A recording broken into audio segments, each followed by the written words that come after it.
ॐ शुक्लाम्बरधरं विष्णुं शशिवर्णं चतुर्भुजं प्रसन्नवदनं ध्याये सर्वविघ्नोपशान्तये।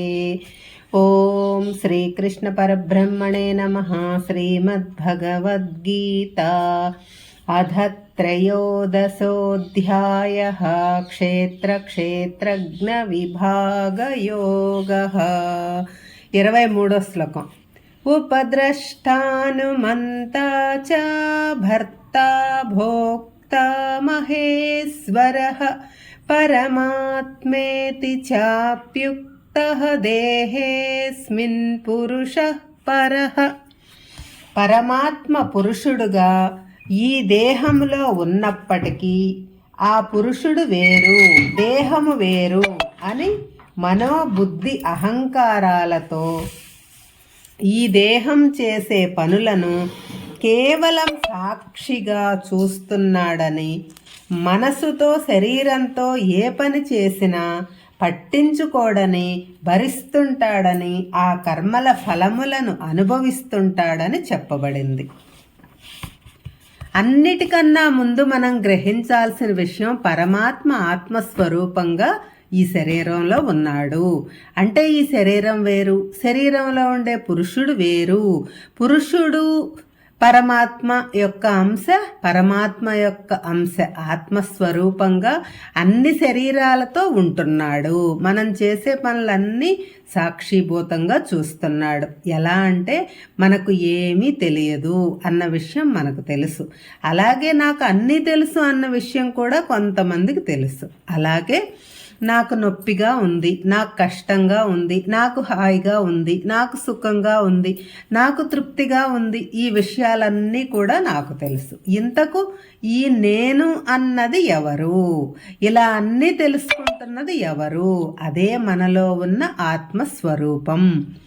ఈ నేను గురించి తెలుసుకోవటమే జ్ఞానం. అందరిలో ఉన్న ఈ ఆత్మస్వరూపం మనం చేసే పనులు, అనుభవాలు అన్నింటినీ సాక్షిగా చూస్తూ వాటినన్నింటినీ ఆమోదిస్తుంది, ఏది కాదనదు.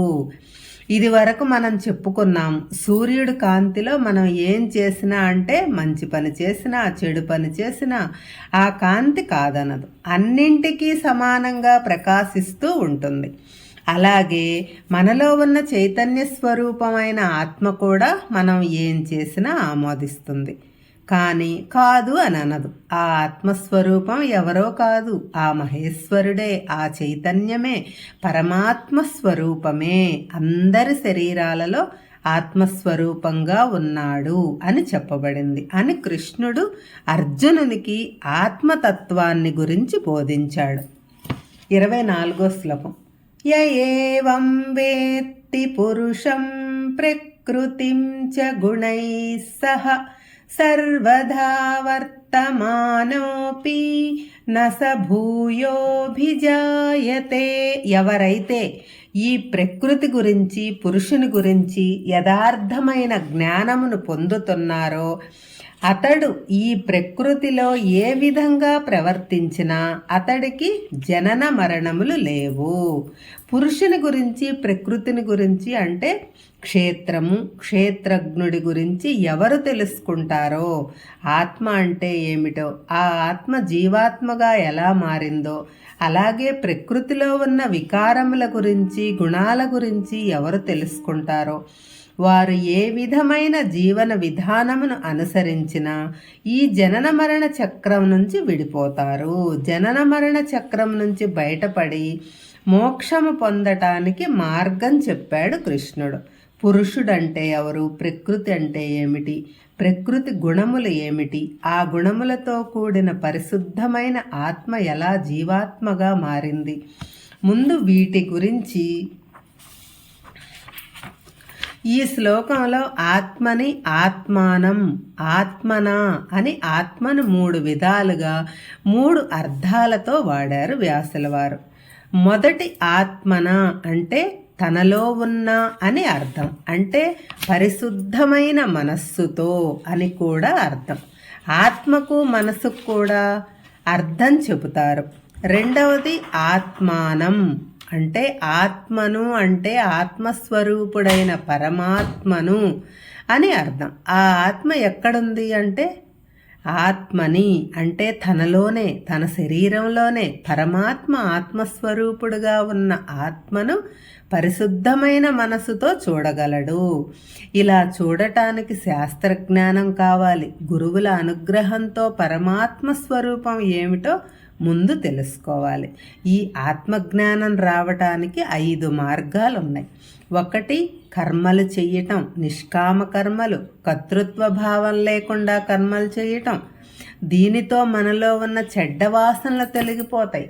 కానీ కర్మలు చేస్తుంటే మనసు అలజడి చెందుతుంది. దానికి 2వ సాధన ఎదురుగా తన ఇష్టదైవం యొక్క మూర్తిని పెట్టుకొని ఉపాసించటం, పూజలు వ్రతాలు చేయటం. దీనివలన మనసు పరమాత్మను పూజిస్తూ చింతిస్తూ ప్రశాంతత పొందుతుంది. దాని తరువాత 3వ సాధన జ్ఞానం సంపాదించాలి. దానికి శాస్త్రాలు చదవాలి, వినాలి, అర్థం చేసుకోవాలి. దీనివలన పరమాత్మను గురించిన జ్ఞానం కలుగుతుంది. 4వది మననం. విన్న తర్వాత విన్నదాన్ని గురించి మననం చెయ్యాలి, ఆలోచించాలి, అర్థం చేసుకోవాలి, దాని గురించి వివరించాలి, విన్నదాన్ని వంట పట్టించుకోవాలి. దాని వలన పరమాత్మ గురించి మనలో ఉన్న అజ్ఞానము సంశయము తొలగిపోతుంది. పరమాత్మ గురించి మనలో ఉన్న అన్ని సందేహాలు పటాపంచలవుతాయి. ఆత్మజ్ఞానం కలుగుతుంది. ఇప్పుడు పరమాత్మను గురించి ధ్యానం చేయాలి. దానినే నిధిధ్యాసన అని అంటారు. ఆ ధ్యానంలో తనలో ఉన్న పరమాత్మను తాను దర్శిస్తాడు. అప్పుడు అతనిలో ఉన్న అన్ని విధములైన అడ్డంకులు, విపరీత భావనలు తొలగిపోతాయి. ఇతరత్రములైన దేని గురించి ఆలోచించడు. తనలో తాను పరమానందాన్ని, పరమశాంతిని పొందుతాడు. మరి ఈ మెట్లన్నీ ఒకటికొకటిగా ఎక్కాలా? అన్నీ ఒకసారి ఎక్కొచ్చా?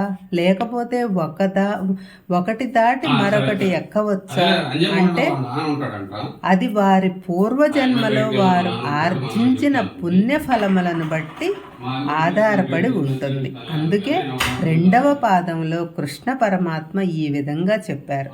కొంతమంది కర్మయోగంతో మొదలు పెడతారు. మరికొందరు కిందటి జన్మలో కర్మయోగంలో పరిణితి చెంది ఉండటం వలన జ్ఞానయోగంతో అంటే సాంఖ్యముతో మొదలు పెడతారు. మరికొందరు విచారించాలి, వాటికి కారణములను వెతకాలి. ప్రకృతి సహజమైన రజస్తమో గుణములను, కామక్రోధలోభ మోహములు అనే వికారములను వదిలిపెట్టాలి. ఆత్మస్వరూపమును తెలుసుకోవాలి. బంధనముల నుంచి విడిపోవాలి. వాసనలను పోగొట్టుకోవాలి. అటువంటి వాడు ముక్తుడు అవుతాడు. అతడు బ్రహ్మచర్యము, గృహస్థ, వానప్రస్థ, సన్యాస ఆశ్రమములు వేటిలో ఉన్నా అతడు ముక్తుడవుతాడు. అతడు ఒక భర్తగా, భార్యగా, తండ్రిగా, తల్లిగా, అన్నదమ్ములుగా, అక్క చెల్లెళ్ళుగా, ఇంకా ఇతర బంధుత్వాలతో పిలువబడుతున్న, ప్రపంచంలో తిరుగుతూ ప్రజాసేవ చేస్తున్న, ఆధ్యాత్మికతలో మునిగి ఉన్న, ఏ వర్ణాశ్రమ ధర్మం నిర్వర్తిస్తున్నా అతడు మోక్షమును పొందుతాడు. ఎందుకంటే ఆత్మ అనాత్మ విచారము కలవాడు. నిషిద్ధమైన పనులు ఏమీ చెయ్యడు. నిష్కామంగా కర్తృత్వ భావన లేకుండా పనులు చేస్తాడు. అందుకే అతనికి ఆ కర్మ ఫలితములు అంటవు. కర్మఫలములు లేకపోతే వాసనలు అంటవు. వాసన లేకపోతే మరు జన్మ లేదు. అంటే కేవలం బ్రహ్మచారులు, సన్యాసులే ముక్తి సంపాదిస్తారు అనటం సరికాదు. గృహస్థులు కూడా పై మార్గములు అనుసరించి ముక్తి పొందవచ్చు. ఈ శ్లోకంలో అర్జునుడు అడిగిన 6 ప్రశ్నలకు అంటే క్షేత్రము, క్షేత్రజ్ఞుడు, జ్ఞానము, జ్ఞేయము, ప్రకృతి, పురుషుడు, ఈ 6ంటికి కృష్ణ పరమాత్మ సమాధానాలు చెప్పినట్టు అయింది. హరే కృష్ణ.